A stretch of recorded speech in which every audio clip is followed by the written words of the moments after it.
Hello everyone, this is Lynn. Welcome to Feather Song Crochet, or welcome back if you've been here before. Thank you for joining me today. Today we're going to talk about 3D stitches. In other words, different stitches that I like that have texture. They look similar, but they're all a little bit different. And we're going to go through each one of them. I'm going to show you how to do each one of them. There's 4 stitches: the bean, the bobble, popcorn, and the puff. So we're going to do all those. But before we get to that, a couple housekeeping things to take care of. First, I'm going to be giving away this t-shirt. You've probably seen this on my last couple videos. It says Crochet Nerd on it, and it's a size XL. By the end of February, I'm hoping to get to 1,000 subscribers. So if you could comment below and like and subscribe if you want on what makes you a crochet nerd, you will be entered into the drawing. And so that's that. And I want to let you know I'll be moving from 2, I'm sure you all know Wednesday Addams. The actress on this side was Tuesday Weld. So I'm going to be moving from releasing my videos on Tuesday to Wednesday. It's just going to help me with my editing and with getting things done on time over the weekend and so forth. So from now on, I'll be releasing all my videos Wednesday mornings.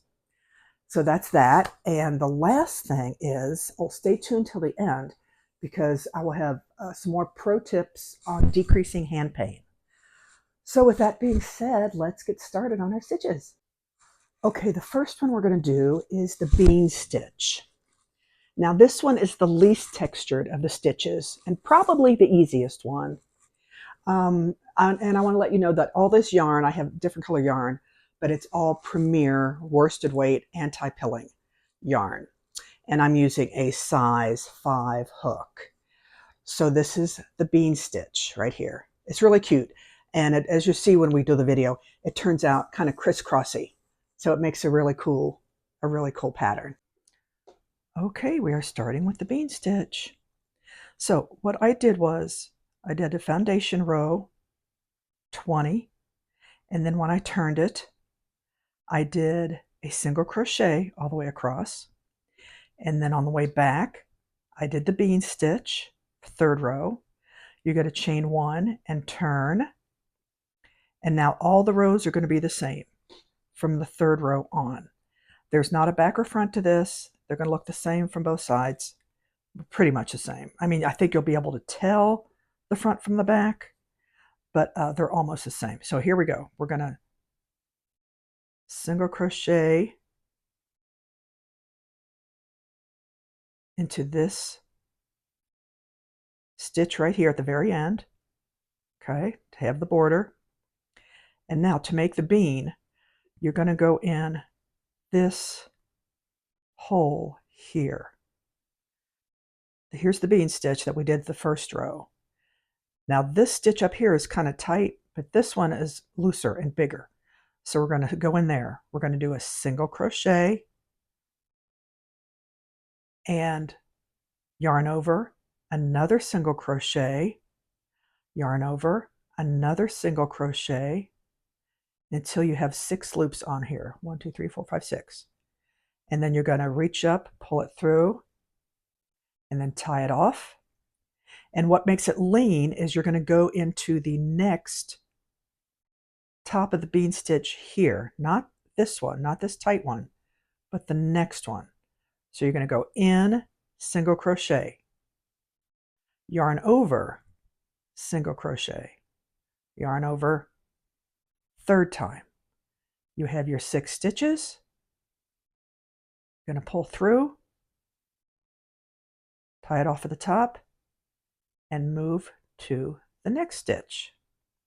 So we're going to go here. Got 2, yarn over, got 4, yarn over, you got 6. Pull through, tie. Let's do one more time. Right in here, 2, yarn over, 4, yarn over, 6. You're going to pull it through, tie it off, and then go to the next one. So you can kind of see how they're leaning the opposite way of the row before. And I'm going to do a few more of these and show you how it looks.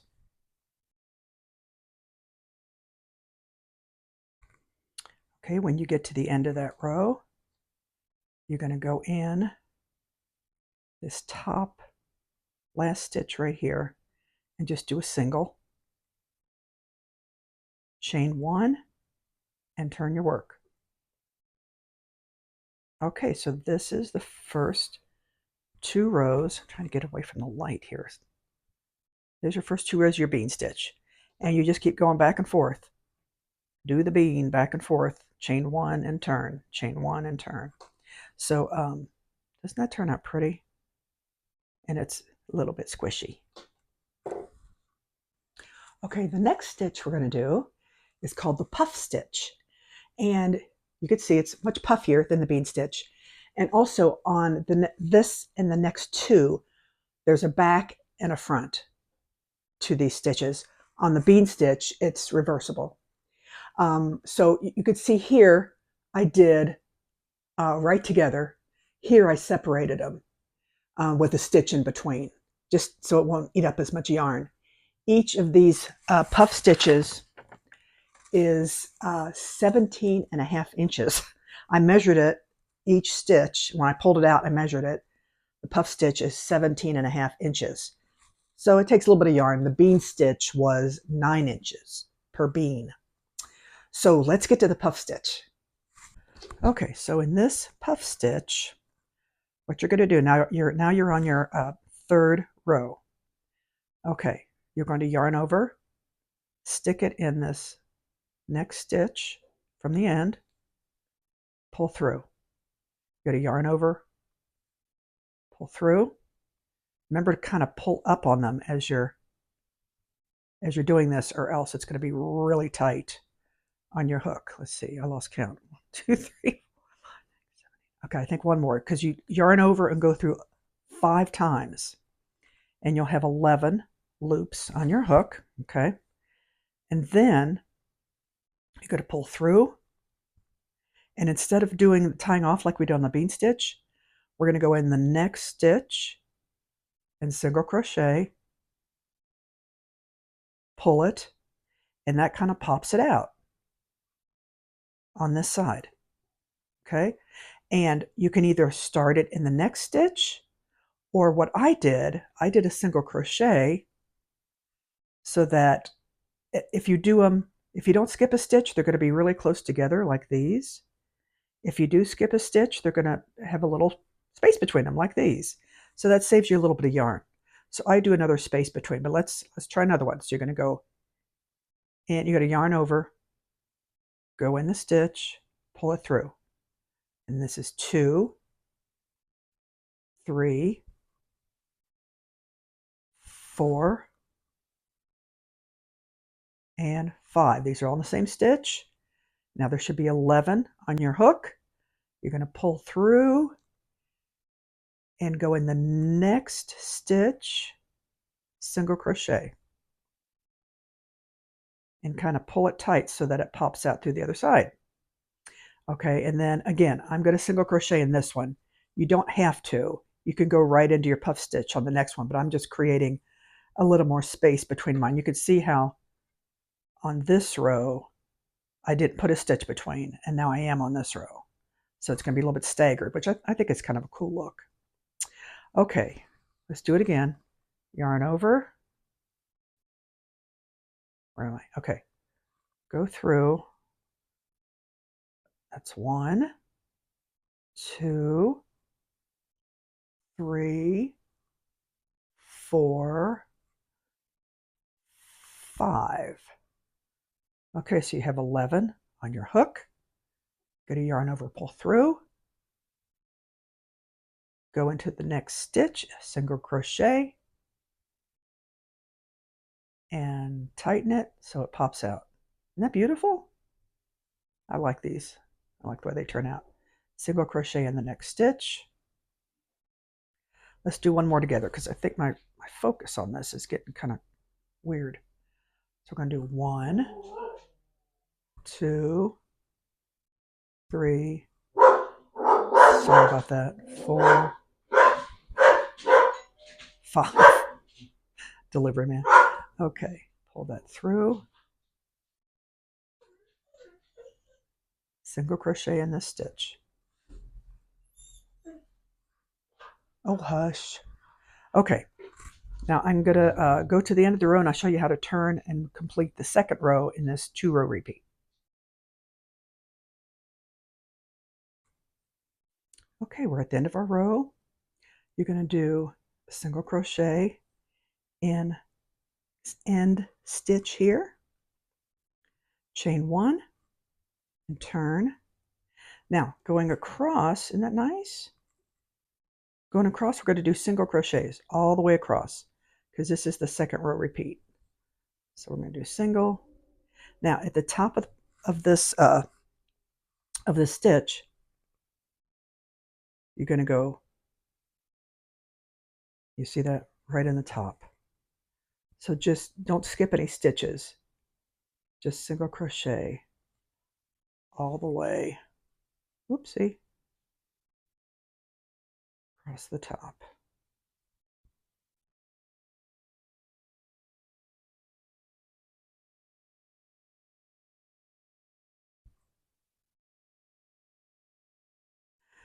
And then once you get to the end, you're going to chain 1 and turn.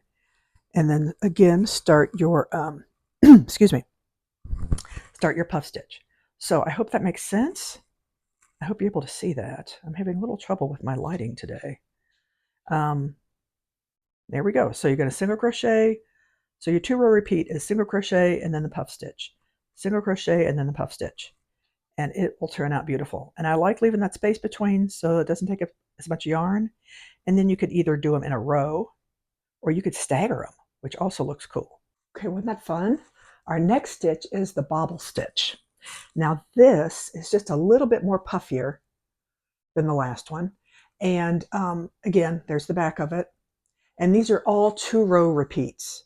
So when you do the puffy stitch, well, this one is actually the bobble stitch, but after each stitch on the row going back, you're just going to single crochet. And that's on all of these except the bead. And also I wanted to tell you that every one of these samples I did a chain of 20. So this is how many bobbles you can fit on a chain of 20. And I did separate them again with a stitch in between. So that's 1, 2, 3, 4, 5, 6 of them on here. And these are, each stitch is 23.5 inches per bobble. So I was surprised. So let's get to the bobble stitch.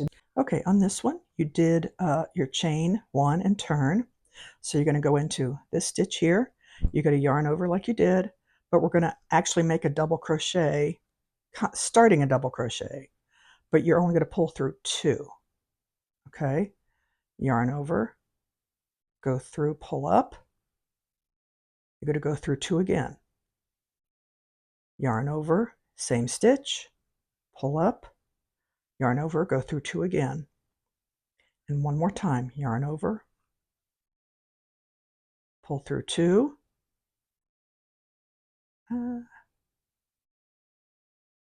And now you're going to have, sorry, dropped a stitch. Okay, so now you should have 5 on your hook. Yarn over and pull through those 5. And again, you're going to single crochet here to pull it tight so it pops out, and there you have it. There is your bobble. And then I'm gonna single crochet in this stitch here. Okay, so let's try the next one. Yarn over, go through, there's 1, pull through 2, yarn over, go through, pull through 2, yarn over, go through, pull through 2, one more time, yarn over, go through. This is all in the same stitch. Pull through 2, then you have 5 loops, and you're going to pull through all those and single crochet in this stitch. Pull, and that pops it out. Isn't that cute? Single crochet the next stitch, And this way they have a little space in between them. One more time. You ready?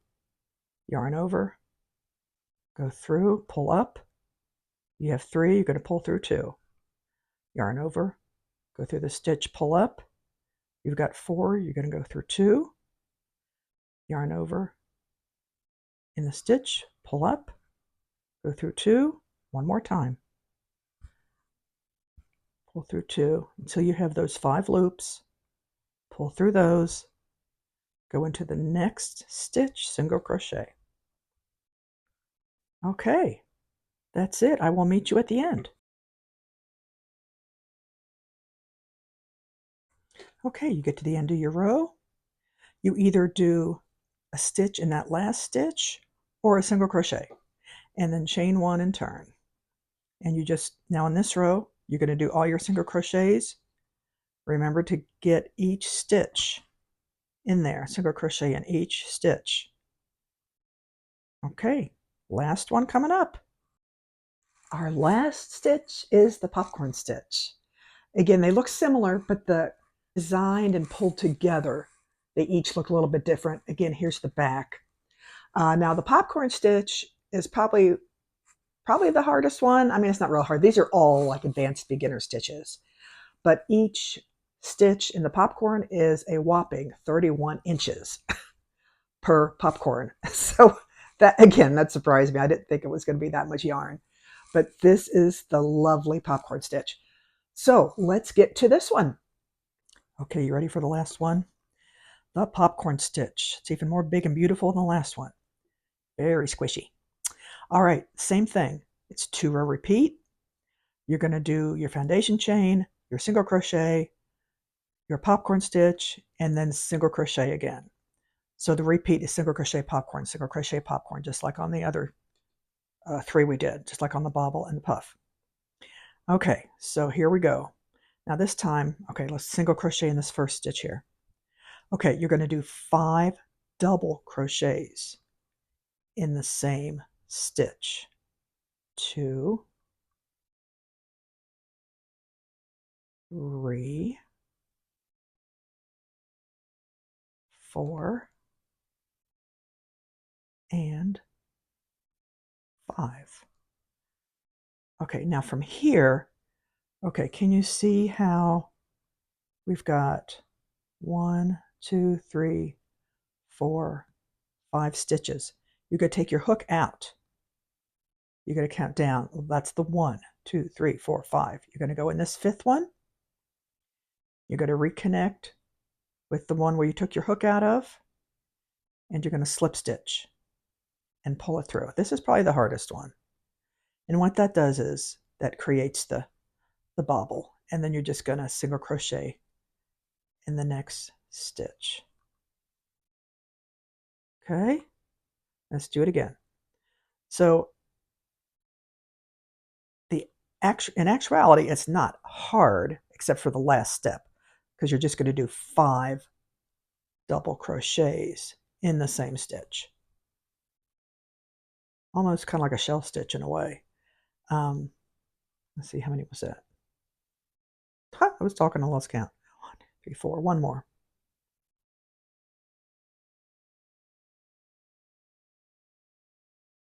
Okay.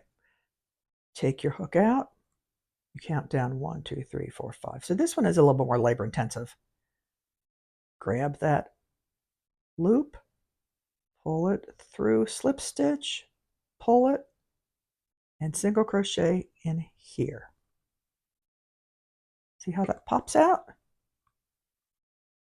Cute. Let's do one more together. Okay. Double crochet. I hope you guys can see this. And double crochet. I always film in this room, but today it seems kind of funny. And double crochet. 2 more. Okay, there we go. Take your hook out. Count down to your 5. 1, 2, 4, 5. Stick it in that 5th one. Stick it through your loop and slip stitch. Okay, and then single crochet in the next stitch. Okay, so there you go. There's your popcorn stitch. It's sticky outy. It takes a lot of yarn, but it's pretty and it's fun. I love it. Okay, and then you just work your way through the end, chain one and turn, and you do all your single crochets. Remember, don't miss any. Don't miss any here. Do all these single crochets all the way across, and then continue with your popcorn stitch the next row.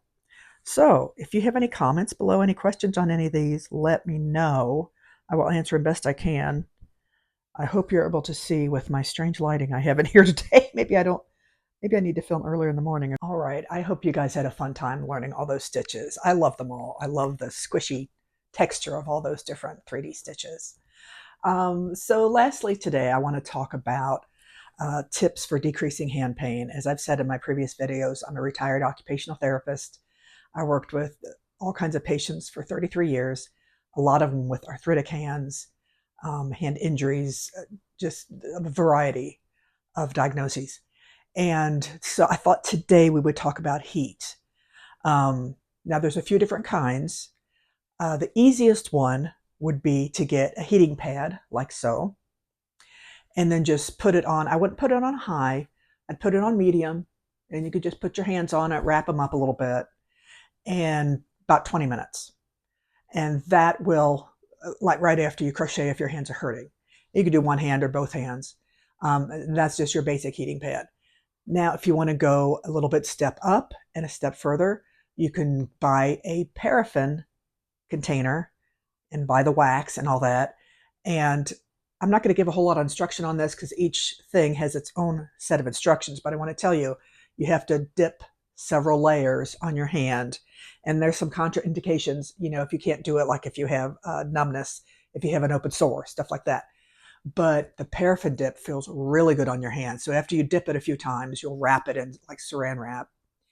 And again, 15-20 minutes, because research has shown the maximum amount of time that heat is effective is 20 minutes.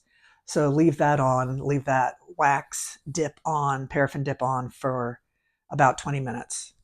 And it does feel really good. Plus it makes your hands really soft. The third way is an easier way. You could just get a dish towel, clean dish towel, hot with hot water, and just wrap your hands in that. Now, not so hot that you can't touch it, but warm to hot, and just wrap your hands in it. Even things like doing the dishes, you know, in the warm water, manually doing dishes in warm water helps your hands feel good. Or taking a bath, let your hands soak in the bath water. And the last thing is you can get a gel pack and put the gel pack in your microwave for a little bit, but make sure you wrap it in a towel or something. You can't put that directly on your skin. It might burn. So heat up a gel pack, read the instructions, of course, wrap it in a towel, again, 15-20 minutes on your hands.